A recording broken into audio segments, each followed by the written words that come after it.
Na Prever FM, você começa o dia bem informado.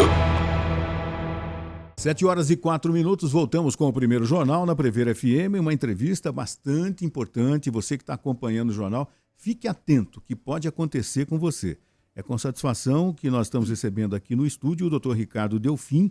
Ele é o advogado, presidente da OAB, subseção de Botucatu. Vamos falar sobre golpe do falso advogado. Doutor Ricardo, bom dia, satisfação e obrigado por atender o nosso convite. Obrigado, Márcio. Bom dia a todos. Bom dia, Ellen. O que nós pudermos aqui agora tentar esclarecer nesse sentido, vamos guardar as perguntas. A gente percebe o seguinte, a gente divulga várias vezes aqui, vários dias, golpes em todos os segmentos, né? E de repente você está ali com uma ação, aguardando ansiosamente a sequência dessa ação, de repente você recebe um telefonema dizendo, olha, você ganhou a ação, você precisa pagar isso, pagar aquilo e tal, e você não se atenta aqui que não é do seu advogado, que não é do escritório que comumente você tratava dessa ação, e você acaba pagando porque você está desesperado para ver o desfecho de tudo isso. Isso realmente tem sido uma rotina, doutor? Tem, Márcio. Infelizmente, isso se tornou um golpe recorrente. Assim, a OAB, inclusive, hoje está com um setor em São Paulo para que, orientando os advogados a fazerem boletim de ocorrência quando acontece com seus clientes, para que a gente, junto às delegacias digitais, consiga ali criar um sistema de investigação, mas a publicidade do processo, os processos na internet deram essa ferramenta aí para golpistas que facilitou muito a vida, né? Então, facilitou a vida do golpista, obviamente, claro. né? Então, a gente recorrentemente recebe denúncias, recebe relatos de colegas que tem o nome do seu escritório e muitas vezes a foto clonada do WhatsApp, mas o endereço, um telefone totalmente de fora. Então, seu advogado é de Botucatu, mas o código é 011, 050 alguma coisa, informando sobre o processo, quem são as partes, contra quem é o processo e que você tem um dinheiro para receber. Quer dizer, a facilidade do golpista, dele entrar numa rede social, não sei se é no Jus Brasil, sei lá, que ele percebe lá que fulano tem um processo em andamento e tudo mais, aí pronto, ele consegue o acesso a todas as informações, ou a grande parte da informação, aí está montado o golpe, né? Exatamente. Então, quando você recebe isso, você tem o seu nome, normalmente o número do seu processo, a fase que está o seu processo, então se já vai pagar, se já não vai pagar. Então, são informações, assim, teoricamente fidedignas que te levam a acreditar que realmente você está conversando com o seu advogado. Mas, de novo, a foto mas se você tem ali no teu celular salvo o endereço do seu advogado, você vai ver que muitas vezes eles nem colocam antes assim, trocamos o telefone. Entendi. Então, assim, veio uma mensagem diferente, não faça nada. Ligue para o escritório, por telefone que você está acostumado a ligar, a conversar. Eu não tenho o telefone. Vá até o escritório, né, pergunte sobre o seu processo, mas não efetue nenhum pagamento. E a sequência disso, doutor? De repente a pessoa caiu no golpe, pagou o que não deveria ter pago. E aí, depois que aconteceu, o que ela deve fazer? Boletim de ocorrência. O interessante é isso, muitas vezes as pessoas acabam pagando, não recebem o dinheiro, aí entram em contato efetivamente com o escritório. Doutor, paguei, aconteceu. Eu falo, mas eu não te mandei mensagem, o escritório não mandou. Então, assim, tome esse cuidado antes, mas depois é o boletim de ocorrência. E aí aquela história, entrou o dinheiro no sistema bancário em 2 minutos, né? Em segundos, esse dinheiro é distribuído em várias contas, normalmente é por Pix, você não tem como recuperar esse dinheiro. E isso, infelizmente, é comum e não é atual. Já vem acontecendo, pelo menos há uns 2, 3 anos, vem acontecendo isso, doutor. Vem acontecendo, mas assim, a percepção que nós estamos tendo é que vem aumentando. Porque, né, dentro de uma estatística minha aqui, de cada 10 golpes, um cai. Então, isso vem naquelas mensagens disparadas. Eu digo isso, o meu escritório ano passado, né, esse ano também, acho que já, a gente teve, entre outubro e dezembro, 4, 5 clientes mandando, olha, você... Então, assim, a gente colocava o aviso até no próprio WhatsApp, cuidado, golpe, né, coloca no site... Mesmo assim, 3, 4 vezes, ora eu na foto, ora meu sócio, ora alguém do escritório, cada hora uma pessoa diferente, o logo do escritório, mas sempre DDDs, 011, zero alguma coisa. Então, esse cuidado a gente tem que ter. E também a orientação para o cliente, né? Não caia no golpe. Quem vai entrar em contato com você sou eu. Ou venha pessoalmente até o escritório, né? Esse negócio de fisicamente, não, é mais fácil pela internet, pelo WhatsApp e tudo mais. Venha. É um processo que envolve dinheiro, que envolve tempo e tem todo tipo de processo e tal. Mas vá até o seu escritório, converse diretamente com o seu advogado para não cair num golpe, né? E muitas vezes o golpe não é um golpe caro, vamos colocar desse jeito. Uhum. R$100, R$300, R$400, e às vezes você sabe mais ou menos o que você tem para receber.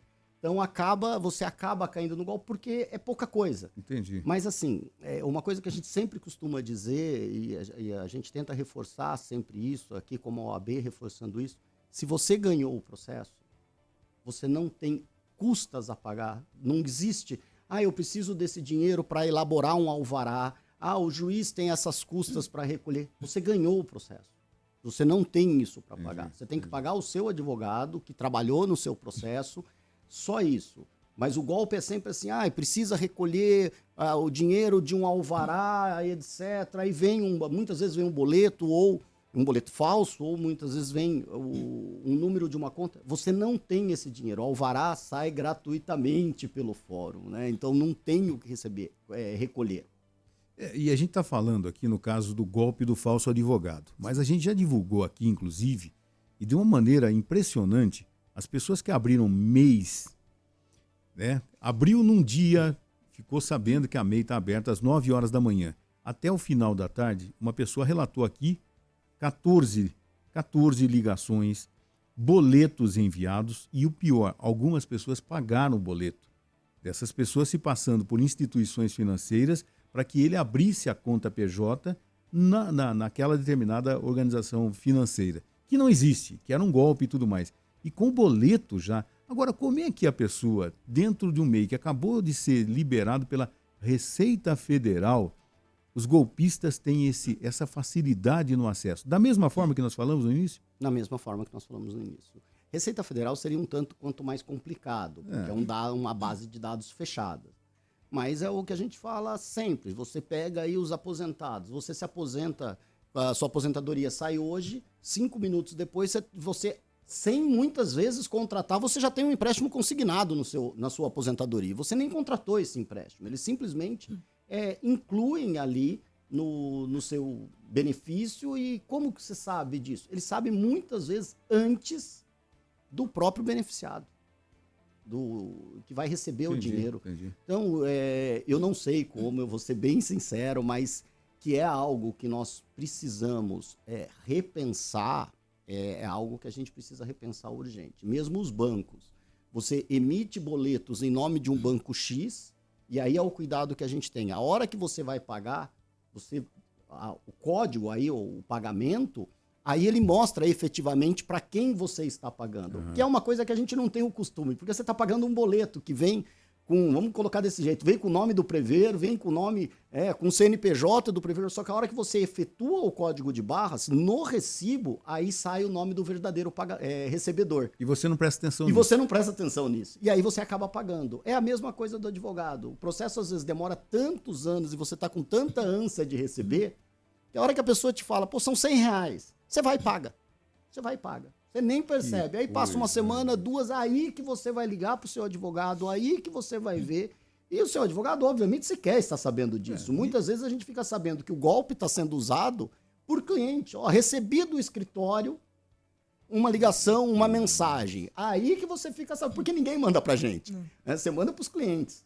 Agora, isso serve um alerta também, e acontece às vezes comigo, por exemplo, eu compro numa determinada farmácia. E para que eu tenha algum desconto, eu tenho que oferecer o meu CPF. Esses dias eu falei, eu não vou passar, não. Eu não vou passar o meu CPF. Sabe, sou cliente de alguns anos, tem lá o meu CPF e tal. Mas eu não passei. Por quê? É uma maneira, a gente falou, como é que eles ficam sabendo? Se você acessar o CPF de uma determinada pessoa hoje, pela internet, você vai ver tudo a respeito daquela pessoa. Nome, o que ela faz, e de repente pode É surgir muito já. fácil ter acesso a muitas informações de qualquer pessoa, né? Você não tem privacidade nenhuma. A facilitação para golpe é muito grande. Oferecer o seu CPF, está ali, você sabe a vida da pessoa completinha.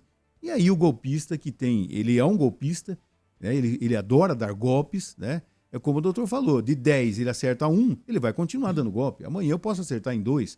E assim vai. Então, quer dizer, o fornecimento de CPF para desconto em supermercado, em farmácia, também é uma possibilidade de você deixar você também acessível a golpes.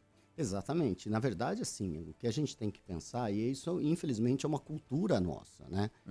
O nosso CPF é a nossa vida. O que a Ellen falou, você tem meu CPF, você tem tudo. Minha data de nascimento é fácil. Né? Você entra na internet hoje, a nossa vida está ali, nosso CPF está ali. E a gente tem esse costume, você vai no supermercado, apoia o CPF. Você vai na farmácia para ter o desconto, dá o CPF. E o CPF tinha que ser um documento nosso. Claro. Que você usa, assim, raras vezes para identificação junto ao governo federal. Mas não, qualquer situação negocial nossa se usa no CPF. E o controle dessa base de dados é muito difícil. Por mais que se fale de LGPD, por mais que se fale de proteção a dados, como que você comprova o vazamento desses dados? Né? Então, meu CPF, Márcio, eu fui ali numa farmácia X, que é uma grande rede. Como que você vai comprovar um vazamento de dados? Quem está tomando esse dado não vai divulgar que ele está vazando esse dado. Ele vai ficar quieto, até porque aquela porta fica aberta para ele ficar colhendo informações. Então, Até porque, difícil. eventualmente, sem querer, o próprio cliente vaza o seu CPF. No caixa da farmácia, no balcão da farmácia, ou no caixa do supermercado, o funcionário, obviamente, pergunta o seu CPF e você fala o CPF. alto. E quem está do lado, se quiser anotar e fazer alguma coisa com o seu número, faz. Não, e você pode realmente questionar. Né? Você entrou na farmácia. Se eu não passar o CPF, eu não vou ter o desconto? Aí chama o PROCON. Por que eu não vou ter o desconto? Porque não é para todo mundo? E para quê? Eu tenho o meu CPF para você ter o desconto e vai fazer o quê com o meu CPF? Exatamente. Né? É a sequência de tudo isso que acontece. E às vezes a gente vai, está acostumado, o atendente, como vai, seu Márcio, bom dia, tudo. E ele não sabe, às vezes, explicar. Eu já questionei uma vez, mas por que você quer meu CPF? E a pessoa não soube explicar. Não sabe. O atendente, o balconista da farmácia não sabe explicar. Porque Ele já não é- vem a ele não é ordem nem da instruído rede. para saber para que vai usar. Não, é melhor você não explicar, acho que talvez, né? Mas para quê? Quem que tem acesso a todos esses centenas de CPFs diariamente na farmácia, no supermercado ou em outro, no comércio e tudo mais? Por que o meu CPF dá direito a um desconto? Isso é um problema, porque, na verdade, se a gente for olhar hoje, as 2, 3 maiores empresas do mundo não produzem nada. Elas produzem único e exclusivamente informação. Google, Instagram, Facebook, elas não têm diferente aqui do Prever. A gente está aqui num espaço físico, vocês têm um serviço prestado, vocês têm equipamentos aí de transmissão. Eles têm dados. Hoje, dado é dinheiro. Quanto maior acesso a dados, então, interessante, a gente pode até pegar, você vai na tua televisão hoje smart, ela começa a saber aquilo que você assiste. A tua Alexa, né? A Prever está na Alexa. Tá na Alexa. Ela tem lá a sua lista de preferências do Verdade. que você escuta ou não. Verdade. Tudo isso é informação, isso é dinheiro. Então, o CPF da farmácia, ele sabe o que você compra, o que você mais utiliza, e aí ele direciona aquela propaganda para você. A parte ruim é que você dá publicidade a toda essa situação, é a questão dos processos. O processo é público, mas antes você tinha que ir até o fórum, olhar o processo, então você tinha uma dificuldade. Hoje não, hoje você entra na internet, você assina 2, 3 sites, você tem acesso a tudo. Que coisa, gente. E a gente não percebe. É isso aí. Você está, no caso, voltando no início da nossa conversa aqui, né? Você tem uma ação que você foi contemplado através do golpista, fala, olha, saiu a ação, você ganhou e tudo mais. Você fica tão contente que você nem pensa no que, olha, paga R$100. E eu já falei isso aqui, eu já caí no Poupa Tempo, na época da pandemia, eu paguei R$24 para ter um agendamento. Eu achei que aquilo era normal e me certifiquei que era o site do Detran direitinho, tal. No dia marcado, às 9h30 da manhã, eu estava lá e constava que eu deveria estar. E quando eu pergunto para funcionário e atendente, falei do valor, eu falei, somado aos 24, deu tanto. Ela falou, que 24? Tá todo mundo caindo nesse golpe. Tá todo mundo e o PROCON não faz nada? É exatamente isso. Tá todo mundo, é um site falso e o governo deixou.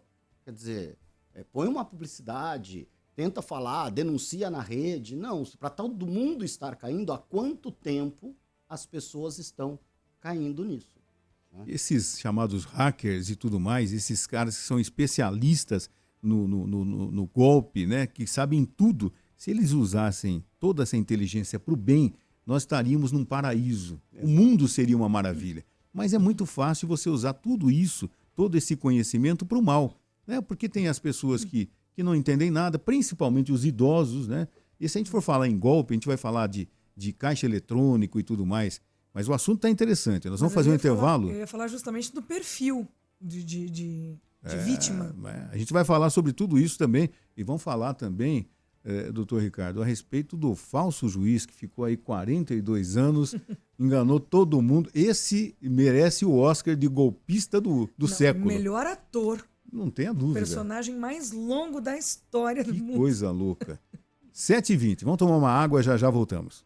Agora 7h22, voltamos com o primeiro jornal nesta manhã de quarta-feira, conversando aqui com o presidente da OAB, subseção de Botucatu, Dr. Ricardo Delfim, sobre golpes. Começamos a falar do golpe do falso advogado, né? E agora a gente vai falar a respeito do perfil das pessoas que caem no golpe, né, Eu Ellen? queria saber exatamente isso. Existe esse registro de um modo geral, eles procuram idosos, de repente, que tem, como o Márcio falou, de repente, mais dificuldade de checar aquela informação ou de acreditar mais fácil, ou não necessariamente. Eles vão pesquisando ali os processos e o que cair na rede é peixe.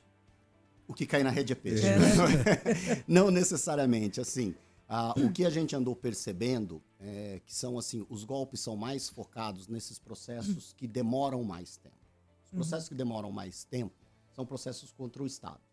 INSS, ação de funcionalismo público, porque esses processos se prolongam muito no tempo. Entendi. A hora que você ganha, isso vira um precatório, para o Estado pagar um precatório, isso demanda um tempo. Aí você tem as empresas que compram esses precatórios, então acaba virando uma bola de um tamanho que muitas vezes a pessoa fala, pô, estou esperando 10 anos, R$100 agora para o dinheiro sair rápido. Porque assim, eu preciso desse, senão muitas vezes o golpe é assim, senão vai demorar mais 6 meses. A pessoa vai e deposita. Então, esses dias, até antes da gente começar, eu estava falando pro Márcio, uma coisa que, né, como presidente da OAB, um colega me ligou e falou, poxa, meu escritório caiu aqui, não sei o quê, e o nome que estão usando é do fulano de tal, que é um outro escritório, de um outro advogado, mandou pro cliente dele, aí eu liguei pro outro advogado, né, amigo, né, nós estamos em Botucatu, falei, fulano, tô te ligando, porque fulano recebeu recebeu de um cliente uma mensagem dizendo o seu escritório. Cara, eu já fiz boletim de ocorrência disso, já tive um problema em outra cidade por causa disso, porque o pessoal pegou o meu nome e começou a disparar para outros advogados. Então fica parecendo que eu estou mandando para o processo de outro colega. Eu tive um problema na OAB, inclusive com representação, até eu provar que eu não era eu, que o telefone é de fora, que nós não temos. Isso me deu uma dor de cabeça imensa. Então, isso também vem acontecendo. Eu uso o nome do Márcio e mando para Ellen, que é cliente do Ricardo. Então, assim, é uma triangulação e muitas vezes as pessoas, esse cliente especificamente, pagou, acho que R$500 para ter o alvará mais rápido. Porque ele tinha quase que uma certificação ali. É uma pessoa que eu conheço, mandando para outra pessoa que eu conheço. Isso. Então, dá credibilidade ao golpe. Dá credibilidade. Né? Então, quer dizer, o golpista, ele está melhorando cada vez mais. Não, vem com uma credibilidade. A hora que você lê a mensagem, é uma mensagem bem elaborada, o logo do escritório é bonitinho. Agora, de novo, se você tem salvo no teu celular, olhe o telefone. Tá bom, não manda o dinheiro. Desliga, pega o telefone que você tem. Hoje todo mundo tem o telefone na internet. Liga para o escritório, conversa com o advogado, conversa com a secretária que você está acostumado a conversar. Assim, muito difícil o advogado mandar por mensagem. Normalmente ele liga, pede para você comparecer. Existe uma prestação de contas que o advogado é obrigado a fazer. Então eu chamo o cliente, coloco ele na minha fala, você recebeu tanto, tá aqui o alvará, tá aqui o dinheiro da conta. Então é difícil isso. A gente tem que tomar esse cuidado, esse pequeno cuidado. E de repente, né, é aquela história, né? Também a OAB instruindo os advogados, porque às vezes na correria, muitos processos e tudo mais, e é surpreendido, aquele determinado advogado é surpreendido também que o nome dele está envolvido num golpe. Né? Que ele oriente também os clientes, né, doutor? E mais uma vez ele tem que divulgar o seu número de telefone, sua rede social e acaba vazando informação de novo. É usado. Exatamente. Hoje tem, até pelo sistema, muitos escritórios têm a possibilidade do cliente entrar no site, como laboratório, com uma senha e com um login, você acessa o andamento do seu processo específico, né? Do seu processo. Então, muitas vezes, o alvará está lá, a ordem do precatório está lá, só que você não recebeu. Então, se você, às vezes, vai e dá aquela olhadinha ali no sistema do escritório, fala, poxa, é verdade, eu vou pagar R$100. Não paga, por favor, assim. Que coisa, né? Entre em contato pessoal com o escritório. É porque se você está acostumado, de repente o seu advogado, doutor Ricardo Delfim, você liga, conversa com ele e fala, Márcio, ainda não saiu nada, vai esperar, é tempo, qualquer coisa eu te aviso. E de repente você não conseguiu falar, ligou no escritório, não conseguiu falar com o doutor Ricardo, falou com a secretária dele, que você já falou várias vezes e tudo mais. Então, por que você vai atender um telefonema de uma pessoa que você nunca falou a respeito de um processo que quem cuidava era o doutor Ricardo?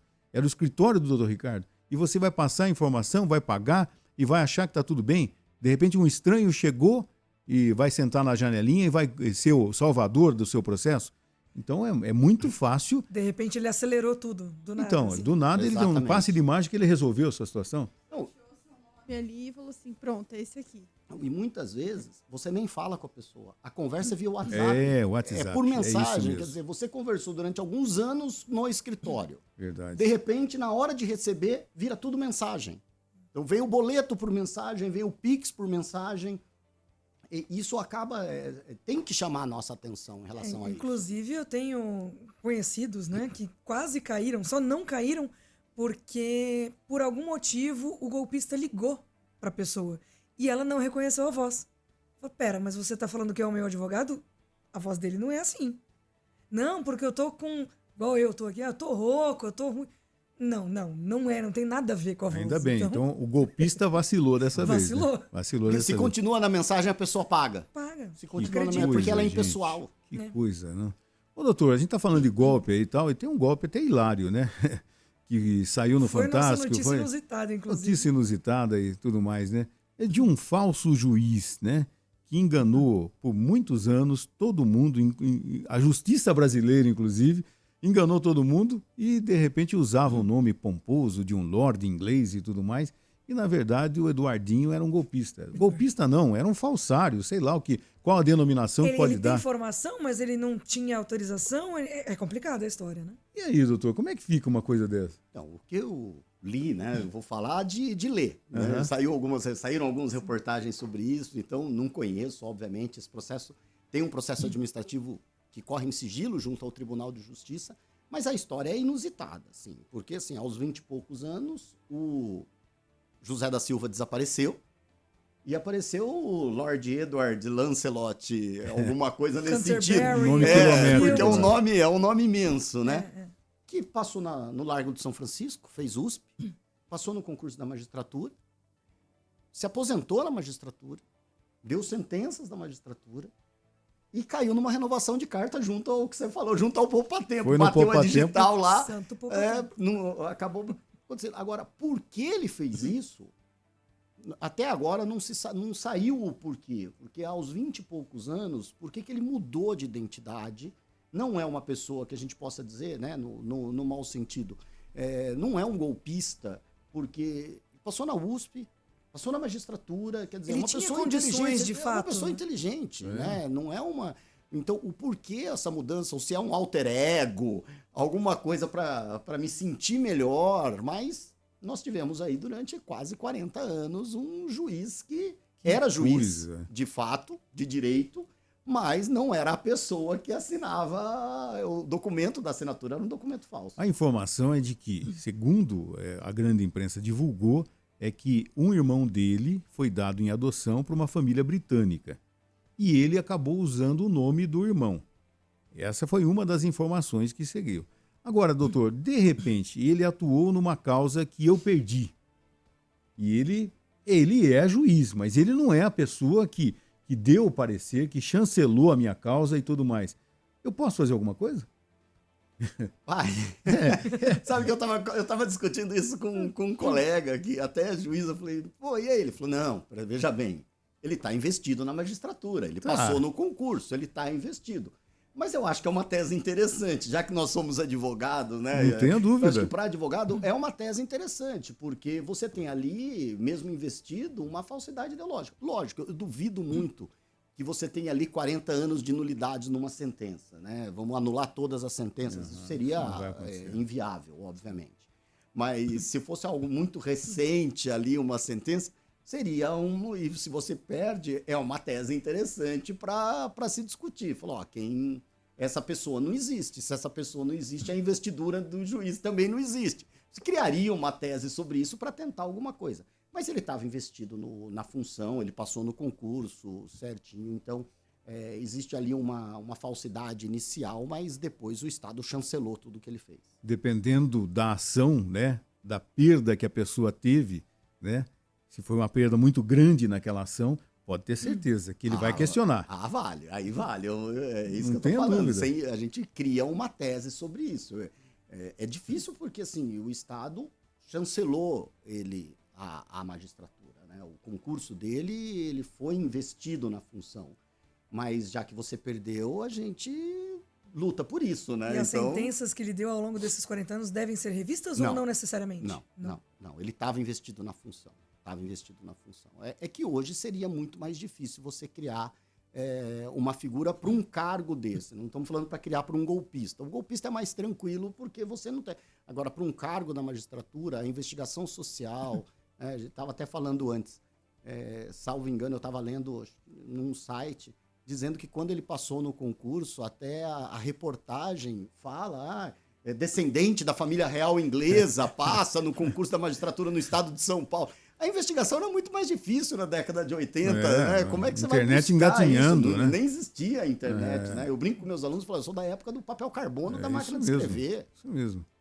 Impressora fazia barulho que acordava todo mundo. Né? Exatamente. Então, doutor, e agora saindo totalmente do assunto dos golpes, e como é que está a OAB? Assumiu recentemente? Quais são as novidades que a OAB está oferecendo para Botucatu? Trabalho. A OAB dá trabalho. Parece que não, mas a OAB dá trabalho. O que nós estamos tentando é aquilo que até quando nós estávamos em campanha, nós viemos aqui, é exatamente isso, é levar a OAB ao advogado. Né? Então, assim, dar a maior publicidade possível às comissões que a OAB tem, ao trabalho que a OAB já desenvolve, né? A OAB vai à escola, a OAB vai à universidade, a OAB por elas. Agora nós criamos porque o ato é um ato de criação, mas foi instituído a Comissão de Saúde, então até interessante, nós tivemos ali na primeira reunião mais de 25 advogados inscritos nessa comissão para discutir exatamente a questão de saúde. Nós participamos de uma mesa redonda sobre saúde da Justiça Federal e nós vimos assim, existe uma carência nesse atendimento para as pessoas mais carentes, mesmo que não têm acesso a medicamentos. O município fornece muita coisa, mas o mais caro é da União, então é difícil você conseguir isso. Esse final de semana, acho que pela primeira vez, nós colocamos uma barraca ali na Corrida Luz, então, cheguei lá 6 horas da manhã, o pessoal da comunicação montar uma barraquinha, cafezinho para advogado, foi bem interessante, Está sendo uma experiência interessante. Para quem nunca exerceu, uma experiência diferente. E você acredita que o cidadão, de forma geral, ele tem noção dos seus direitos? Porque a gente percebe que, às vezes, principalmente a pessoa mais humilde, ela não tem noção dos seus direitos e ela tem noção, por exemplo, que a OAB tem advocacia gratuita, inclusive, para alguns casos?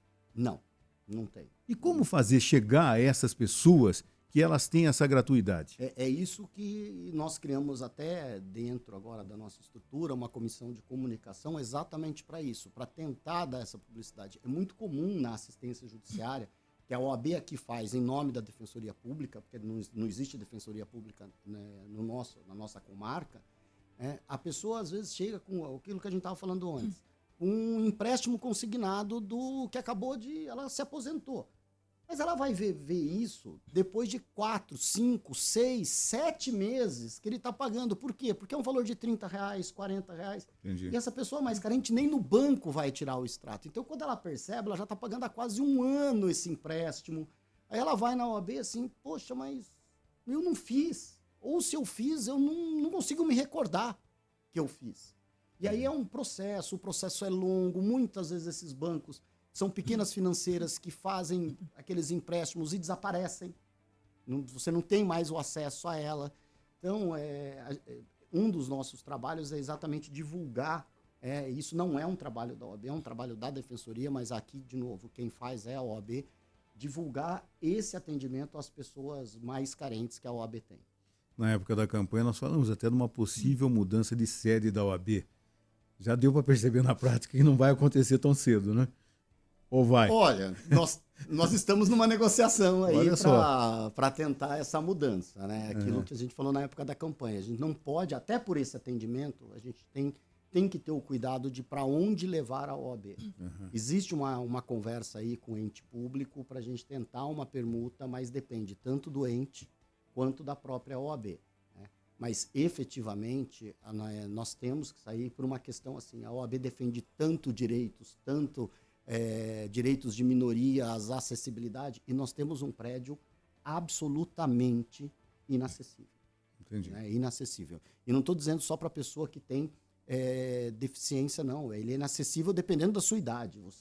O risco de queda naquela escada é imenso. O próprio advogado, inclusive. Exatamente. Você pega um advogado que tem uma certa dificuldade pela idade, né, de andar, de subir uma escada. Aquela escada é uma maratona. É uma escalada, é um Everest ali. Entendi. Então existe a possibilidade de futuramente trocar a sede. Existe. Uma região central já tem? Uma região relativamente central, boa, com acesso. Só não vou falar o local, claro, porque efetivamente... negociações depende, ainda, e né? não depende só da OAB, depende da entidade pública que a gente está pretendendo. Daí depois, a hora que eles me derem o ok, eu tenho que ir em São Paulo chorar a verba de reforma. Mas já vieram, né? O engenheiro e a arquiteta adoraram o local. E pela estimativa deles, ficaria mais barato adequar esse local, que já tem acessibilidade, do que tentar colocar o que já foi visto, que não é possível, um elevador na sede que a gente tem. Entendi. Doutor Ricardo, muito obrigado por ter aceitado o nosso convite, né? A gente vai incomodá-lo de vez em quando. Assim que surge um golpe novo, a gente vai procurar o esclarecimento da Ordem dos Advogados. Sempre saudável consultar um advogado. Não tenha dúvida, né? Tem um adesivo que é fantástico, né? Consulte sempre o advogado, Exato. né? E é fundamental que você consulte, para depois não chorar, né? Mas certifique-se que esse advogado existe de fato. É isso que eu ia falar. Né? Para não ser um advogado virtual, não ser um falso advogado, né? Checa. Muito obrigado, doutor. Um bom dia ao senhor. Agradeço, Márcio, agradeço, Ellen. Assim, a OAB está à disposição para quando vocês precisarem. E se você está na dúvida do advogado, liga na OAB. Nós temos legal. A listagem do advogado, nós temos o telefone do advogado. Olha, me ligou aqui, advogado Ellen, me mandou, eu não sei quem é. Liga na OAB, a OAB vai te dizer se o advogado efetivamente existe, se aquele é o telefone do advogado. Qual é o telefone da OAB?